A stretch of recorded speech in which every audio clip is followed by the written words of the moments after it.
우리가 살면서 크고 작은 사람들과의 관계를 맺고 살아요. 근데 그 중에서 우리 인간관계 속에서 우리가 정말 힘을 얻고 마음에 크게 감동을 받는 순간이 언제냐면 내가 관계를 갖는 상대방의 진심을 알 때예요. 그 진심이 아주 귀한 진심, 정말 우리를 향한 따뜻한 마음을 갖게 되고 따뜻한 진심을 갖고 있다는 것을 알게 될 때 상당히 감동적입니다.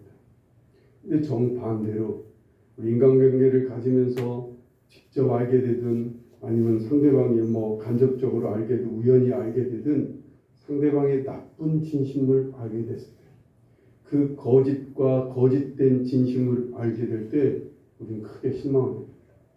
상처를 받게 되고 상관계 속에서 힘이 빠지게 되고 삶이 막 송두리째 흔들리기도 합니다. 더 어려운 순간은 어떤 순간이면 누군가 나의 진심을 알아주지는 못할 망정 나라는 사람의 진심을 오해하고 나쁘게 볼 때 이거 정말 억울합니다. 속을 다 뒤집어 보여주고 싶은데 아무리 보여줘도 내 속을 거꾸로 아니면 다른 방향으로 해석하고 다른 방향으로 받아들이고 할 때 너무 억울하고 괴로워서 삶의 의지마저 꺾이기도 하고 어떤 사람은 죽기까지 하게 됩니다. 나의 선한 진심을 말하고 호소하는데 계속 그걸 외면하고 거짓과 악의적인 태도로 나의 선한 진심을 다른 것으로 바꿔버리는 이 안타까운 일들이 예수님에게도 일어났던 거예요. 예수님은 이 땅에 오셔서 하나님의 속마음을 우리에게 전해주시려고 오신 말씀으로 오셨다고 했어요. 예수님은 이 하나님의 속마음을 우리에게 보여주시는 방법을 세 가지 방법을 쓰였어요. 하나는 직접 행함으로 하나님의 마음이 하나님의 사랑의 진심을 우리에게 직접 보여주셨어요. 또한 비유라는 것을 통해서 하나님의 속마음을 우리에게 가르쳐 주시고 보여주셨어요. 이것도 저것도 안 될 때는 어쩔 때는 직접 당신의 속마음을 하나님의 속마음을 직접 설교로 직접 말씀으로 우리에게 전해주시는 그런 경우들이 많았어요. 특히 요한복음이 주님의 진심을 속마음을 우리에게 직접 말씀하신 그런 부분들이 요한복음에 특히 많습니다. 오늘 17절을 보세요. 오늘 17절 말씀을 보실까요? 하나님이 그 아들을 세상에 보내신 것은 세상을 심판하려 하심이 아니요 그로 말미암아 세상이 구원을 받게 하려 하심이니라 라고 말씀합니다. 예수님 당신이 오신 것은 뭐 하려는 거예요? 세상을 심판하려는 게 아니라 세상을 구원받게 하려고 당신이 오셨다는 거예요. 이게 주님의 속마음이에요. 내가 너희들한테 온 것은 너희들을 심판하러 온 거 아니라는 거예요. 하나님이 나를 너희에게 보내신 것은 우리 인간 세상에 보내신 것은 인간 세상의 사람들을 구원받게 하려고 오셨다는 거예요. 구속적 부심 제도라는 말 들어보셨어요? 이 구속적 부심이라는 제도는 어떤 사람이 범죄를 저질러서 붙잡히게 됩니다. 그러면 먼저 판사가 이 사람을 가두어 놓고 재판을 진행할 것인지 아니면 이 사람을 풀어주고 그냥 재판을 어느 날 몇 시에 오라고 해서 재판을 할 것인지 이걸 심사를 해요. 근데 그 잡힌 범죄자가 이 사람을 풀어줬을 때 이 사람이 도망치거나 자기가 가진 증거를 이 증거를 없앤다거나 아니면 더 큰 범죄를 저지를 가능성이 있어 보일 때 이 사람은 가두어 놓고 심사를 하게 돼 있어요. 어떤 사람은 볼 때 이 사람은 풀어줘서 자유롭게 만나서 자유롭게 시간을 정해서 재판을 받아도 좋다라고 생각이 되면 판사가 재량껏 이 사람을 풀어주는 거예요. 풀어주지만 여튼 재판을 받게 돼 있는 거지. 이것을 구속적 부심 제도라 이렇게 말해요. 그래서 이제 이 감옥에 가두어 놓고 재판을 하는 사람들을 모아놓은 곳이 어디예요? 구치소라고 그러는 거예요. 우리 바로 옆에는 안양교도소가 있고 이 사람들은 아예 재판을 통해서 선고를 받아서 징역 몇 년, 3년 뭐 헌혈해서 구체적으로 형을 받아서 사는 곳이 교도소고 저쪽 의왕시 쪽에 있는 구치소가 있어요. 그 구치소가 바로 그런 곳이에요. 재판을 받기 위해서 지금 잠시 가둬놓고 있는 거예요. 재판을 지금 진행하고 있는 상황에 있는 사람들, 그것이 바로 구치소인 거예요. 그런데 마치 지금 우리 세상의 모든 인간들은 이 세상이라고 하는 구치소에 갇혀 있는 사람들인 거예요. 하나님과 끊어진 상태인 사망이라고 하는 이 감옥에 우린 지금 살고 있어요. 이 감옥 안에서 시간과 공간의 제약을 받으며 육신이라고 하는 몸을 가지고 제각각 자기 목숨을 살기 위해서 애쓰며 우리는 살아가고 있는 존재. 그런데 어느 날 심판을 통해 정식으로 우리 모든 인간들이 하나님의 심판을 받고 영원한 멸망, 영원한 사망, 영원한 형벌을 받게 되어 있는 거예요. 이 세상 모든 인간들은 이미 다 죽은 자나 이미 살아있는 자들 모두 이 심판을 기다리고 있는, 지금 구치소에서 지금 심판을 기다리고 있는 것과 같은 거예요. 이 넓다란 지구라는 땅덩이 안에서 구치소같이 지금 심판을 기다리며 하루하루 살아가고 있는 거예요. 이런 상태에 있는 인간들을 향해 예수님이 오셨어요. 우린 반드시 어느 날 죽은 사람도 다 깨어나고 살아있는 사람도 다 하나님 앞에 나아가 심판을 받게 되는데, 이 하나님의 심판은 다 영원한 멸망을 향해 영원한 지옥으로 영원한 불심판을 받는 심판인 거예요. 우린 그걸 기다리고 있는 사람들이에요. 이 세상 모든 사람들, 잘난 사람이나 못난 사람이나 다 이 심판을 기다리고 있다고요. 이런 안타까운 상태에 있는 인간들을 향해 예수님이 오신 거예요. 주님은 하나님의 아들로 이 세상에 오셔서 심판을 하려고 오신 게 아니라는 거예요. 주님은 그래서 심판을 하려고 하고 영원한 심판을 우리를 밀어내고 우리를 떠밀고 어찌되든 상관하지 않고 우리를 그냥 가만두시려고 오신 게 아니라, 그 영원한 심판을 받기 전에 우리로 구원받게 하려고 주님은 오셨다는 거예요. 구원이라는 게 뭐예요? 사망 상태에서 생명을 얻고 사망 가운데 있던 이 사람이 예수 그리스도를 통해 생명을 얻어서 하나님과 끊어진 상태에 있던 상태가 하나님과 연결이 되는 거예요. 구원받았다는 상태는, 구원받았다는 것은 이제까지 하나님과 끊어져서 사망 상태에 살다가 이제 영원한 심판을 향해 가고 있는 우리를 예수 그리스도께서 건져주셔서 하나님과 연결이 되고 하나님과 교제하고 하나님과 통하는 사이가 되게 하는 것, 이게 구원받았다는 거예요. 죄성에 묶여서 하나님을 떠나서 사는 사람이 풀려가고 하나님 안에 사는 거예요. 구치소에서 나오는 게 아니에요. 구치소에서 살지만 심판에 대한 두려움 없이 살아가게 되는 거예요. 영원한 심판에 대한 두려움에서 벗어나서 이제 주님 안에서 소망을 가지고 진리 안에서 살게 되는 것, 이게 바로 구원받았다는 거예요. 많은 성도들이 이거 듣고 오해하고 잘못 알고 있어요. 그냥 구원받았다는 얘기는 천국 간다고 자꾸 알고 있어요. 아니에요. 구원받았다는 얘기는 하나님과 연결되어졌다는 거예요. 사망 상태에 있던 사람이 생명을 얻어서 하나님과 연결되고 하나님과 교제하고 하나님 안에서 이 머지않아 있을 영원한 심판을 받지 않고, 그 심판 때 심판을 받지 않고 하나님의 그 영원한 구원함을 얻고 영원한 하나님 나라에 들어갈 수 있게 되는 소망을 갖고 살게 되는 거예요.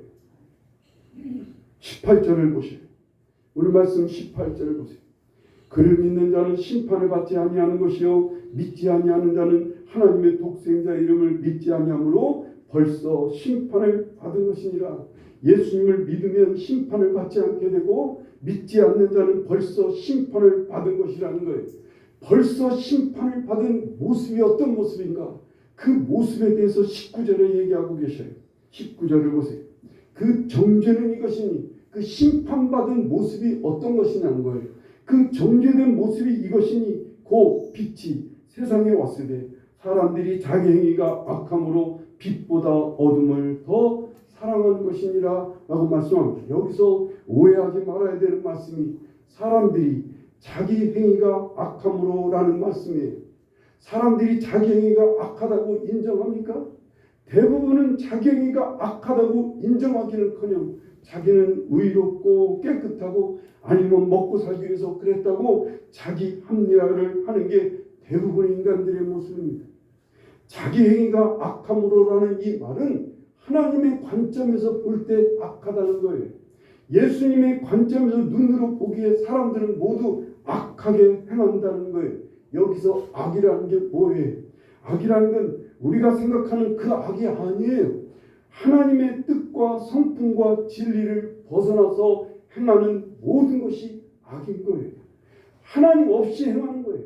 하나님을 등지고 행하는 모든 일이 하나님이 보실 때는 악이라 그 말입니다. 우리는 그걸 악하다고 생각하지 않아요. 근데 하나님이 보실 때는 다 그걸 악이라고 생각하는 거예요. 그래서 사람들은 모두 악함으로 빛보다 어둠을 더 사랑한 것이 이미 심판을 받은 모습이라는 거예요. 여기서 빛은 누구를 얘기하겠어요? 예수님을 얘기합니다. 그렇다면 어둠이라는 것은 뭘까요? 빛 대신 예수님의 통치와 다스리심을 받지 않고 살아가는 인간들, 그 상태가 바로 어둠인 거예요. 자기가 주인이 되어서 자기 멋대로 자기 뜻대로 사는 것이 어둠인 거예요. 이 어둠 안엔 사단마귀도 있어요. 사단마귀가 인간 자신이 주인이 되어 살기도 하지만 때로는 사단마귀가 인간의 마음과 생각에 침범해서 인간을 주장하기도 합니다. 이러한 상태가 어둠인 거예요. 이 어둠에서 행하는 모든 행위가 악이라 그 말입니다. 그래서 20절 말씀을 보세요. 20절 말씀에 악을 행하는 자마다 빛을 미워하여 빛으로 오지 아니하나니 이는 그 행위가 드러날까 함이요 라고 말씀합니다. 이 어둠에 있는 사람들은 자기 마음대로 자기 욕심과 자기 감정과 자기 뜻대로 살려는 사람들인 거예요. 그래서 어떤 행위이든 하나님이 보시기에는 악한 행위인 거예요. 그래서 빛 대신 주님의 통치와 다스리심을 미워하고 싫어합니다. 인간들 모두가 다 주님의 통치를 받아들이기를 싫어해요. 마귀들은 악을 쓰고 거부하고 악을 쓰면서 예수님의 통치를 멸시하기도 합니다. 성경에 보면 이런 모습이 나와요. 마가복음 1장 24절에 악한 귀신이 예수님을 향해 이렇게 말합니다. 나사렛 예수여, 우리가 당신과 무슨 상관입니까? 우리를 멸하러 왔나이까? 나는 당신이 누구인지 아노니 하나님의 거룩한 자니이다 라고 말하며 예수님을 직접적으로 거부하는 걸 봅니다. 마태복음은 이 말을 함께 예수님을 우리를 멸하러 왔나이까 하는 이 말을 마태복음은 이렇게 표현합니다. 우리를 괴롭게 하려고 왜 오셨느냐고 그러면서 예수님을 거부하는 거예요. 사단 마귀는 이렇게 대놓고 예수님을 악을 쓰며 거부하기도 합니다. 인간들은 다 예수님의 이 빛이라는 통치를, 빛 대신 주님 안에 있기를 원치 않아요. 이게 심판받은 모습이라는 거예요. 영원한 사망, 영원한 멸망, 꺼지지 않는 불못에 빠질 심판받을 사람들은 벌써 이미 빛을 미워하고 거부하고 어둠 안에서 악을 행하기를 힘쓴다 그 말입니다. 21절을 보세요. 21절 말씀에 진리를 따르는 자는 빛으로 오나니 이는 그 행위가 하나님 안에서 행한 것임을 나타내려 함이라 라고 말씀합니다. 예수님의 간절한 진심을 여기 말씀하고 있어요. 빛 대신 예수님에게 와서 진리를 따라 행하라는 거예요. 하나님 안에 있는 자의 모습이고 구원받은 자의 모습이요 심판을 받지 않는 사람의 모습이 바로 이런 모습이라는 거예요. 이것이 세상이라는 구치소에 살면서도 영생을 얻고 구원받은 사람으로 심판을 기다리는 게 아니라 영원한 하나님 나라를 바라보며 사는 길이라 그 말입니다. 너희들이 다 이 길로 들어오기를 원한단 말이에요. 예수님의 간절한 진심. 간절한 진심은 지금 이 구치소 같은 삶에서 인생 세상에서 살고 있는 모든 인간들이 영원한 심판을 기다리며 두려움 속에 사는 게 아니라 허망함 속에 사는 게 아니라 영원한 하나님 나라를 바라보며 살 수 있게 오늘 구원받고 오늘 빛 가운데서 진리 안에서 행하기를 원하신다는 거예요. 이 세상에 우리가 갇혀 있지만 이 세상이라는 곳에 우리가 살고 있지만 세상에 있는 모든 사람들이 이런 세상에서 우리는 사업을 하고 직장 다니고 여러 가지 일을 하면서 그 속에서 우리는 여러 성공하고 크게 일어나기를 바랍니다. 주님도 바라실 거예요. 우리가 이 세상에서 구질구질하게 살기를 원치는 않으실 거예요. 이 세상에서 정말 성공적으로 힘있게 크게 번성하며 창대기를 원하시는 게 하나님의 뜻이에요. 그런데 하지만 어둠 속에서 행하는 것은 아니라고 원하셔. 어둠 속에서 악을 행함으로 사업을 하고 직장 생활하고 여러 가지를 해서 어둠 속에서 악을 행하며 성공하고 크게 되기를 하나님은 원치 않으시는 거예요. 그건 이미 심판받은 모습이라는 거예요. 이미 지옥을 경해놓고 가는 길이라 그 말이 그거는. 무엇을 하든 우리에게 먼저 빛 대신 주님 안으로 와서 진리를 따라 행하기를 원하신다는 것. 이게 주님의 간절한 진심입니다. 오늘 메시지기도 오늘 이 메시지를 마음속에 간직하시기를 바라요. 무엇을 하든 어떤 상황이든 먼저 주님께로 오시라는 거예요. 먼저 주님을 모시기를 원하시는 거예요. 먼저 주님이란 진리를 따라 행하기를 힘써야 됩니다. 하나님 안에서 행해야 된다 그 말이에요. 어떤 일을 하든 어떤 결정이든 어떤 것을 하든 다 주님 안으로 먼저 들어와서 먼저 주님을 모시고 먼저 주님 안에서 행하는 거예요. 그런데 여기서 우리 커다란 절망감을 맛보게 되는 거예요. 여러분 구치소나 교도소에 갇힌 사람들은 자신들의 죄를 잘 인정하지 않는다고 그래요. 누구 때문에 이런 죄를 졌다고, 무엇 때문에 내가 이렇게 잠시 실수를 저질렀는데 이러한 내가 억울하게 그래서 감옥에 갇혔느라고 말하며 오히려 막 복수심에 불타는 사람들이 많다고 그래요. 그러다 보니까 이런 사람들은 감옥을 나와도 또 죄를 또 지르는 거예요. 그래서 전과 1범, 2범, 3범 그건 뭐 별이 1개, 2개 이렇게 표현하는 거예요. 뭐 전과 14범이는 이 사람이 좀 이따 뭐 출소한다고 지금 요즘 뉴스에서 난리지. 우리가 그래요. 우리는 어둠에서 악을 행했던 사람들이 말이 조금 기분 나쁘게 들릴 수 있습니다.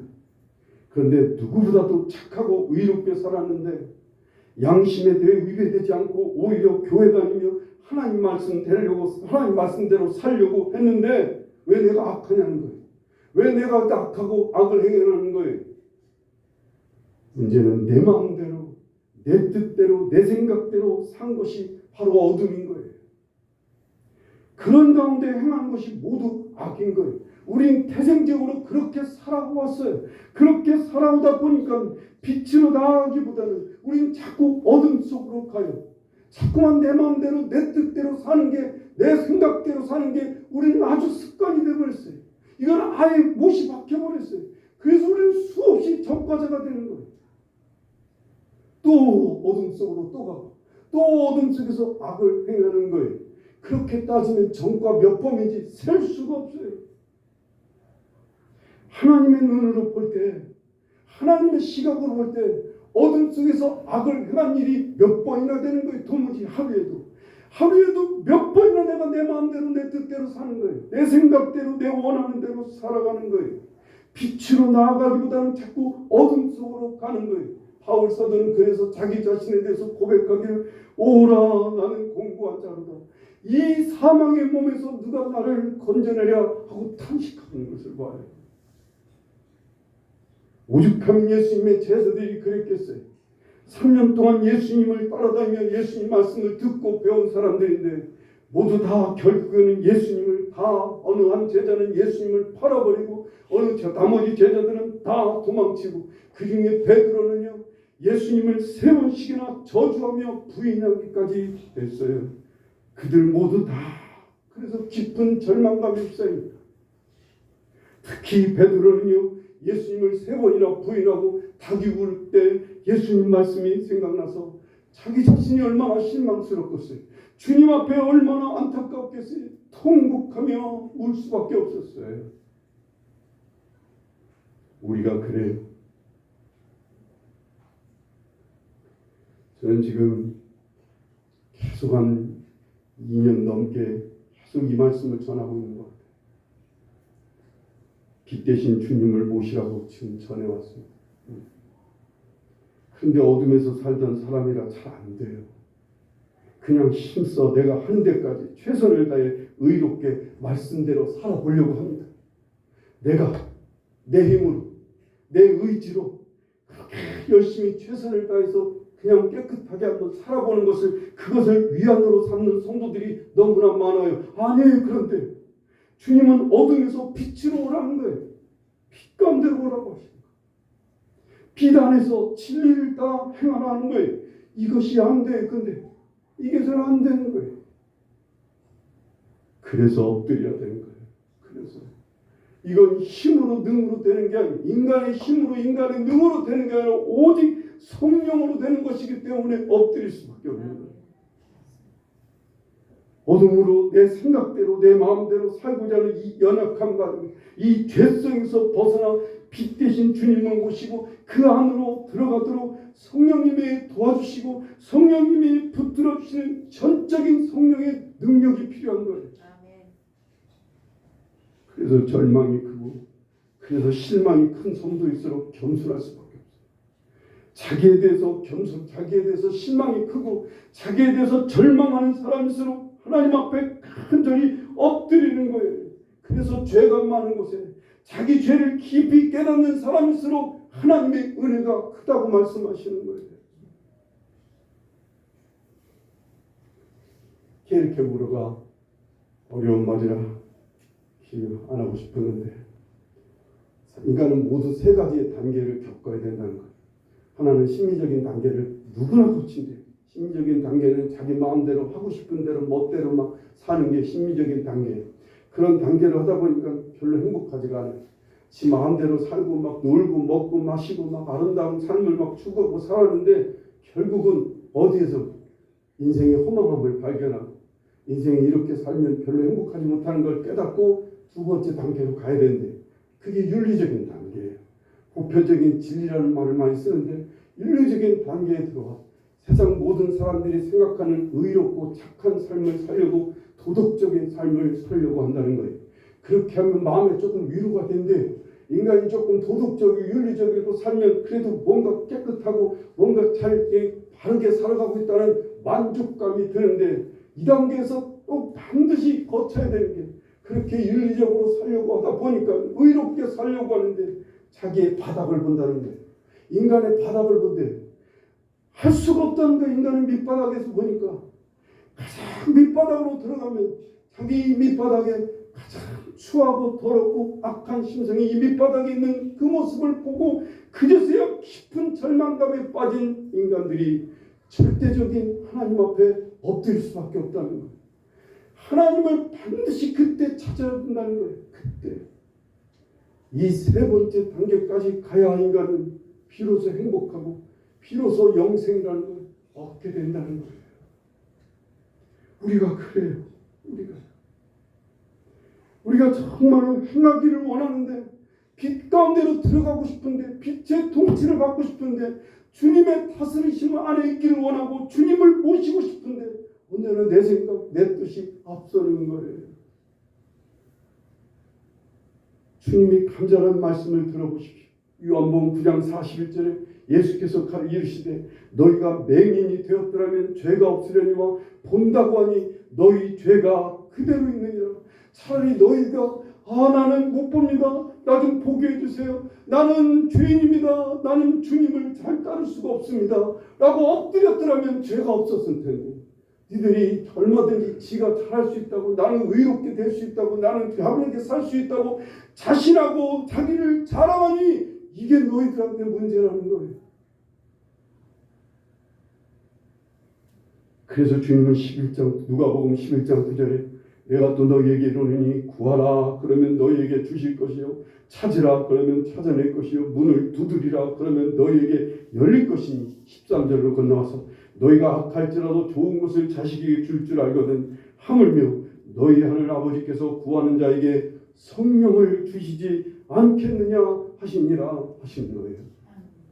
그래서 하나님을 구하는 거예요. 그래서 하나님 앞에 엎드리라는 거예요. 그래서 하나님을 찾으라는 거예요. 그러면 좋은 걸 주시기를 원하시는 하나님 아버지께서 너희에게 어찌 성령을 주시지 않겠냐는 거예요. 성령밖에는 답이 없다는 거예요. 우리가 주님을 모시고 주님 안에서 살기를 원하지만 주님의 다스리심과 주의 말씀과 주님 뜻대로 주님을 쫓아 살기를 원하지만 안 돼요. 하고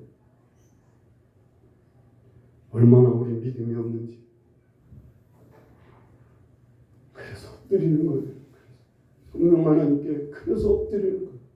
성령님 나를 좀 붙들어 주십시오.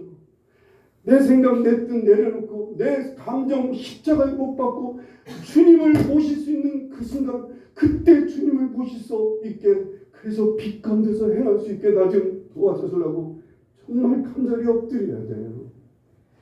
바울 사도가 인생 말년에 마지막 사형장 앞에서 고백한 디모데후서에 나는 죄인 중에 괴수라고 고백하는 바울 사도의 고백이 얼마나 이해가 갑니다. 거기서조차도 안 되는 거예요. 거기서조차도. 평생 복음 전하고 성령의 붙들림 받아 말씀을 전했던 바울 사도조차도 마지막 사형을 앞두고 있는 앞에서 자기 자신을 내려놓지 못하는, 아직도 자기 자신을 뽑지 못하고 주님을 모시지 못하는 안타까운 자기 모습을 보며 죄인 중에 괴수라고 고백하는데 오죽하겠어요. 우리는 오죽하냐고. 우리는. 그러나 주님은 그렇게 하래요. 그렇게. 그 빛 대신 주님을 모시고 그 빛 가운데서 진리를 따라 행할 때 우리는 그 안에서 참된 영생을 맛보게 되는 거예요. 오늘 이 어려운 시기에 우리 살고 있습니다. 그 어느 때보다도 정말 어려운 시기에 살고 있어요. 많은 사람들이 많은 어려움과 불안 속에서 지금 막 정말 힘들게 살고 있어요. 그런 속에서 살고 있지만 직장 생활을 하든 사업을 하든 어떤 일하든 정말 잘 되기를 원합니다. 누구보다도 잘 살기를 원합니다. 난 여러분 모두가 다 하나님 주신 복을 받고 넘치는 삶을 살기를 간절히 바랍니다. 그러나 무슨 결정을 하든 무슨 일을 하든 어떤 일을 하든 가장 먼저 해야 되는 일은 주님을 모시는 것부터 시작해. 내가 오늘 어떤 사업을 하고 누구를 만나고 무엇을 하든 먼저 주님 모시는 것부터 출발하라고. 주님의 마음과 주님을 온전히 모시고 주님이 내 안에서 행해달라고, 이끌어달라고, 이 작업부터 시작하셔야 돼요. 이 작업부터. 저도 막 설교를 준비하고 나면 설교를 어떻게 해야 되는지 막 머리서부터 처음까지 내용을 속에 막 숙지하고 외우고 막 그러고 있습니다. 설교를 잘해야 되는데 오늘은 막 흥분 안 해야 되는데 막 이런 생각하는데, 그러다 보면 반드시 성령께서 딱 지적해 주시는 거예요. 그게 중요한 게 아니야. 주님 모시는 것이 중요해. 그냥 나는 주님 붙잡아 주십시오. 여러분, 오늘 주님이 주시는 이 귀한 메시지에 가슴에 새기셔야 돼요. 주님을 모시는 것부터 시작해야 돼요. 이게 잘 안 돼요. 잘 압니다. 잘 알지만 그래서 엎드릴 수밖에 없는 거예요. 간절하게 엎드려 성령님의 도우심을 구하십시오.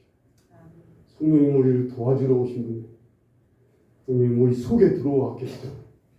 그분이 우리를 도와주시려고 기다리고 있어요. 도와달라고, 나 주님 모실 수 있게.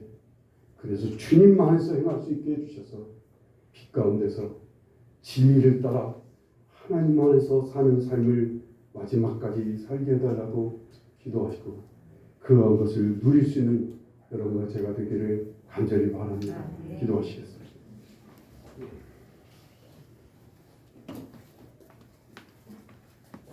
시간 기도할 때 성령님 도와주십시오.